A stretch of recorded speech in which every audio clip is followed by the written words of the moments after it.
Good Tuesday afternoon. It is July 30th, 2019, and we have a lot of activity to talk about today. Not so much in the Atlantic basin, but really in the Pacific. Two named storms. In fact, we have one major hurricane, one storm that's about to become a hurricane, and then another wave behind that. That's ERICK and FLOSSIE, and then what could possibly be Gil down the road.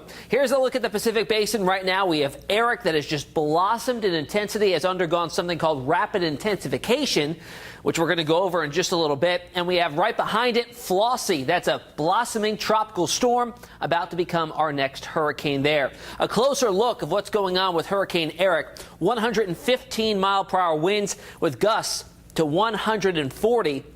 This is coming off of the 11 o'clock advisory out in the Pacific there. It's moving off to the west at a pretty good clip at 17 miles per hour. Really take note of the blossoming of just intensity with this storm. I mean, it's really just intensified rapidly over the last 24 hours. And what we're looking at here is the infrared satellite imagery. And what this does, it tells us the temperature of the cloud tops. Why is that important? Well, we need to see how cold or how high the thunderstorm clouds are to determine its intensity. When you're seeing the whites and the pink showing up here, especially in the last couple of frames, completely encircling the eye, those are very intense, very cold cloud tops and very intense thunderstorms there. I'm going to switch up the imagery on it now and show you water vapor. This shows us moist air compared with dry air. Very moist air within the system, very dry air out in front of it, indicated by the yellows and oranges. What we are not seeing with this is that dry air getting entrained into the system. It's completely closed off from any of that dry air, protecting itself, self-sustainment. And you can see that closed off eye. It's warmed and it's dried out and it's cleared out. It's got about a 9-mile diameter on that. So somewhat small, but that's pretty common with very intense cyclones like this. And this is right now at a Category 3. I mentioned rapid intensification. What does that mean? Well, according to the National Hurricane Center, rapid intensification is an increase in maximum sustained winds of at least 30 knots in 24 hours, or around 34 miles per hour. And ERICK did that. Yesterday when we talked, it was a high-end tropical storm. Now it's got winds of 115, meaning it is a Category 3 storm in terms of the Saffir-Simpson scale, which is what we use to measure hurricane intensity based on the wind speeds. And it likely isn't done intensifying just yet. As it moves its way off towards the west, it has about 2.5 more days before a weakening scenario is likely to play out. Why? Well, south of Hawaii, the water temperatures are certainly warm enough to support tropical cyclone development and sustainment. But dry air, as well as increased wind shear, will likely start to weaken the system as it passes to the south of the Hawaiian Islands. When we talked yesterday, we talked about the possibility of there being some sort of impact on Hawaii. Now it's looking like it'll pass likely far enough to the south and weak enough of a system that it probably won't impact it. However, FLOSSIE, which is the storm right behind ERICK, high-end tropical storm right now with 70-mile-per-hour winds, to become a hurricane, you need those winds of 74 miles per hour or greater. It's on its way there and will likely be a hurricane by later on this evening.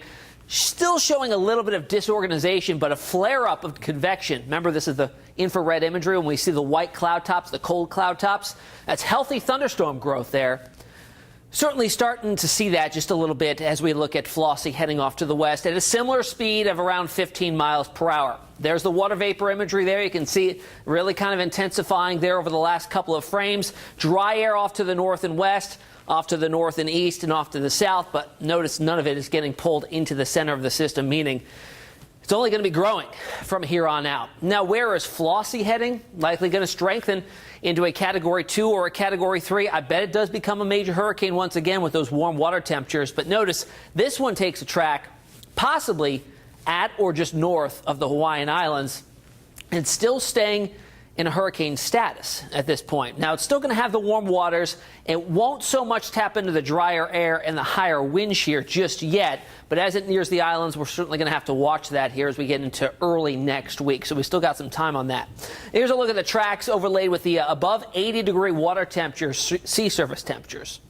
You need 80 or higher to sustain or develop tropical systems, and you see there's a lot of that, especially south of the islands of the path of ERICK. But you have FLOSSIE that eventually will be getting into some slightly cooler ocean temperatures there. But we'll see what happens by that point in time the next 3 to 4 days. So I had a really great question come in yesterday on the YouTube channel. What is the difference between a hurricane and a typhoon? Fantastic. Now, the name of the storm is dependent on which basin it forms in. So if we see a tropical system that has winds in excess of 74 miles per hour, hurricane, in the Atlantic, East Pacific, or Central Pacific, it's going to get that name hurricane. Now, if it's in the Western Pacific, it's going to get the name typhoon. Then there's the question, what happens when a storm forms in one basin and survives long enough that it moves into another? It's happened before. There's been numerous occurrences of this, and what happens is it has to cross the international date line, 180 degrees longitude. If it's a hurricane and it crosses that, it becomes a typhoon. If it's a typhoon and crosses that going in the other direction, it'll then become a hurricane. Here's a look at two examples of that. We had Hurricane Ioki that became Super Typhoon Ioki as it crossed the international date line out there in the Pacific. And then we had Hurricane Genevieve that became Typhoon Genevieve. So it's happened before. If these storms live long enough, which can certainly occur if the conditions prevail, then that was what happened. So thanks for the questions. If you have any questions, send them on in. We'd love to answer them. Here's a look at the wave behind Flossie. So we got this wave train developing out in the Pacific. Not the best chances with this one. Of course, you got two major storms moving on through, kind of kicking up the waters, upwelling, cooling things down a little bit, using up some of the energy that's already there. So it has about a 20% chance. If this one was to develop, it'd be called Gil. It'd be our 7th named storm of the year in the Pacific. Now, in the tropical Atlantic, yeah, it's a little bit more active than what we've been seeing. Yesterday when we talked, we had one wave to talk about. Now we have two. The first one is Invest 95L. Right now, it's right around the Puerto Rico area in the southern parts of the northern parts of the Caribbean. Expected to eventually move into the Bahamas. At that point in time, still very low chances within the next 5 days of 10%. And this other wave here coming off the coast of Africa, well, it came off about 2 days ago. But this will eventually be called 96L. I just put it up there anyway. 0 chance of development in 2 days, but in 5 days, slightly higher. Still low, 20% chance there. But a lot of the models, and we're going to look at that in a second, once this gets closer to the Greater and Lesser Antilles, does start to show it getting into some more favorable environments for it to develop. So it might be higher than that 20% chance after we get past 5 days. Here's how everything looks on the infrared satellite imagery. I want to zoom in on the closest wave to any land masses. Well, it's sitting pretty much on Puerto Rico right now. But you can see really a blow-up of convection or thunderstorm activity. Nothing very organized here at all. It's very disheveled, and because it's encountering wind shear, which we're going to talk about in just 1 second, but you can kind of pick it out here as you look at the satellite imagery, and as I switch it up to the water vapor, we have winds coming out of the southwest and blowing to the north and east, so that's displacing a lot of the thunderstorm activity off to the north and east, and you can kind of see that blow off to the northeast there of any thunderstorms that are developing near the San Juan area.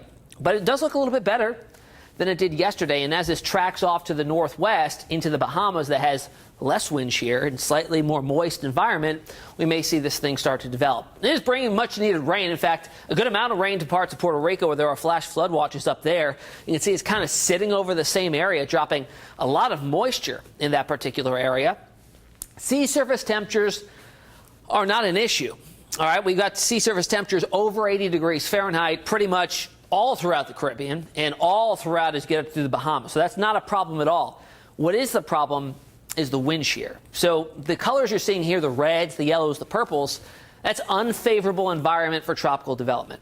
What we are seeing north and northwest of where this system is a favorable area, a favorable window for possible development here in the next couple of days as it moves off to the north and west. So we're going to have to watch that one very closely. So what is wind shear?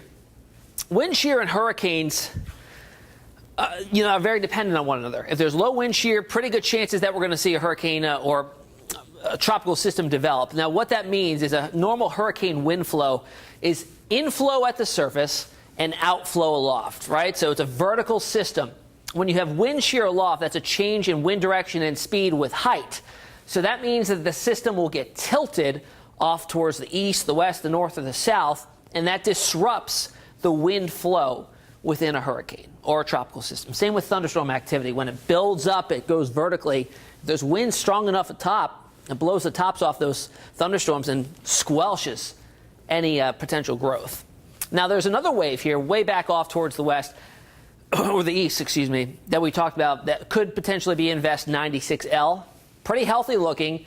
It is ingesting some of the dry air, some of the dust from the Saharan air layer that's just to the north of this system. So, but even though, still has some spin with it, pretty good thunderstorm activity. So if that sustains itself as it crosses the Atlantic, we'll see what happens there. There's the center of it. Here's those above 80-degree sea surface temperatures again in the orange. Not quite yet in very, very warm waters, but it is heading in that direction. So we'll have plenty of fuel. Let's follow it now with the computer models. We'll use the European model here. You can see where the spin is here. Thursday, 8 p.m. So 2 days from now, still not much of a system at all. Traversing the Atlantic, has a little more moisture with it at this point, maybe a little more organization as we get towards the second half of the weekend.